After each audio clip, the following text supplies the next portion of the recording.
What is going on, my friends? Hank here from Sprues and Brews Scale Modeling, and in this tutorial we're going to check out an easy step-by-step method for painting up German World War II oak leaf camo, aka Eichenlaubmuster, for scale model figures. This camo pattern first appeared around the summer of 1943 and saw use right through the end of the war, and it was specifically designed to be reversible, with green-brown spring colors on one side and orange-brown fall colors, like this, on the other. Today we're going to check out the latter, the orange-brown fall colors.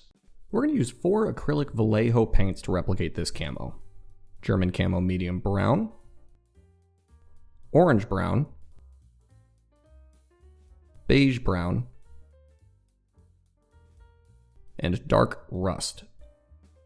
I've gone ahead and primed up this example figure in flat black and then painted his trousers in German Field Gray. I've also painted up his face. If you're interested in a more thorough tutorial on painting standard German uniforms or faces, I'll have links to my tutorials on those topics in the description below. Our first color for the oak leaf camo is going to be German Camo Medium Brown. This is going to be our base color. And we're going to paint this all over our figure's M42 camouflage smock. These smocks came in a variety of camo schemes, including our Eichenlaubmuster here, and were designed to go right over a standard combat tunic. Now, important to note, these paints are going to look a bit brighter than our reference photos here, but that is intentional. They're going to get dulled down quite a bit when we apply our wash at the end of this process, so we're compensating a bit. We're also going to paint up our M43 helmet using the same medium brown. These reversible helmet covers, like the one you saw in the intro, came in the same camo schemes as the smocks and would fit right over a standard M42 Stahlhelm. Now that we've got our base color down on our smock and helmet cover, we're going to pause on the camo for a second and paint up all of the rest of the figure's webbing, gear, weapon, etc. And then we're going to come back for our subsequent camo colors. I've gone ahead and painted all these bits up off camera, and now it's time to get back to our camo. Again, if you want a full tutorial on how to paint up German uniforms and accessories, I'll link to that in the description below. Our second camo color is going to be beige brown, and we're going to start applying this in small blotchy sections all over our smock. It's really important to use a reference photo here so you've got something to go by. You'll notice that the second color, which again is going to get dulled down later in the process, is in some larger blotches in some places and smaller dots in others, so vary the size of your shapes as you go along. Don't feel that you need to be too precise here, just try to aim for soft edges on all your shapes and give them a nice even spread all over the uniform.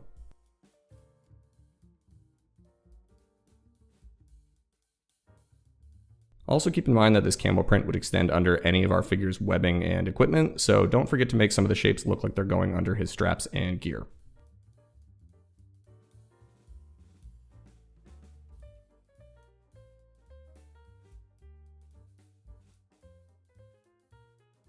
Moving up to our helmet cover, we're going to use the same techniques here. The most important thing to keep in mind for our helmet is that the top and side panels of the helmet are different cuts of material stitched together, as you can see in our reference photo here, so the camo print won't carry from one section to the other. Make sure to treat each panel of the helmet cover as a unique section to be painted.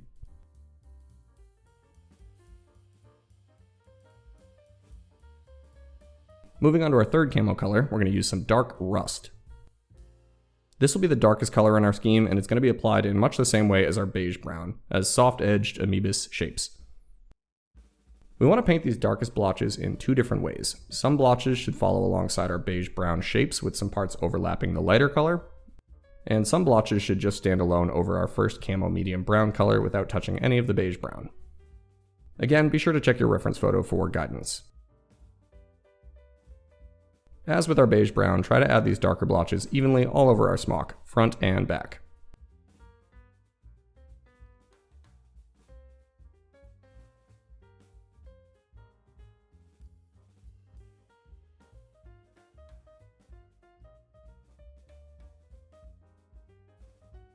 Up on our helmet cover, we're going to do the same thing. Some darker blotches alongside our beige brown, and some darker blotches standing alone on the original base color.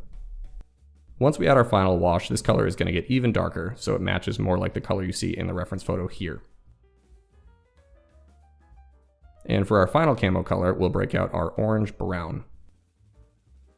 These splotches are going to stand out the most and really make this camo scheme in my opinion, and they're going to go on in a similar manner to our dark rust. You'll notice in our reference photo that none of the orange dots stand alone right on our base color, so try to make your orange shapes fit within or right next to our existing camo blotches. You can see how these pop really nicely, and once we move on to the wash phase, all these different camo colors are going to come together and look just like the real deal. And just a reminder, if you guys are enjoying the video, please be sure to subscribe right here to Sprues and Brews Scale Modeling. It's the single biggest thing you can do to support me so I can keep making content to share with you all. If you're new to the channel, welcome aboard. I've got new scale modeling and World War II history videos coming out every week.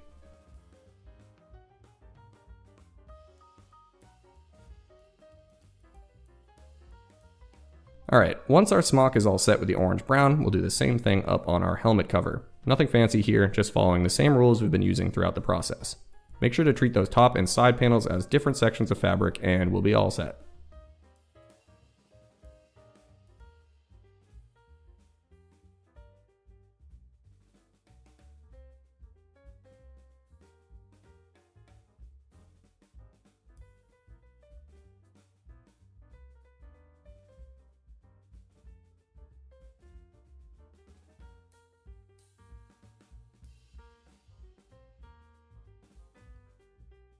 And before we move on to weathering, we're going to take our darkest color, the dark rust, and add a little bit more detail to our camo scheme. We use this to make small dots inside of our orange blotches. As you can see in our reference material, these dark spots contrast really well on top of the orange color and are essential to complete the look of this Eichenlaubmuster.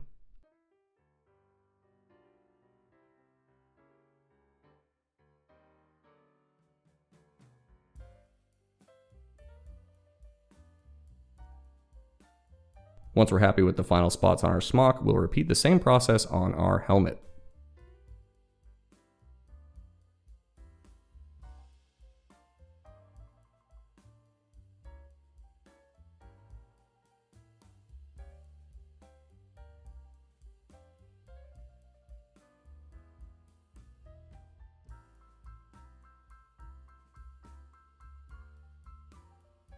Now that the painting process itself is done, we can do a quick bit of weathering to bring it all home.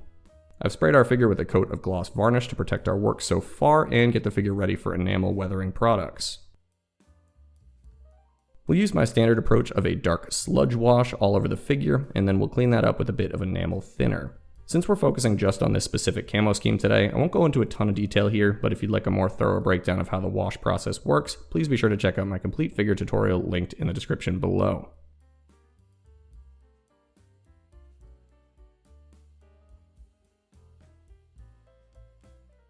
Once our enamel products have dried completely, we can spray our figure with a coat of matte varnish, attach his head, and remove the figure from our painting jig. And just like that, you've got yourself a realistic oak leaf fall camo to add to your German infantry figures for your next armor or diorama build. If you'd like to check out some more figure painting tips, you can do so right here. And until next time, be well, happy building, cheers.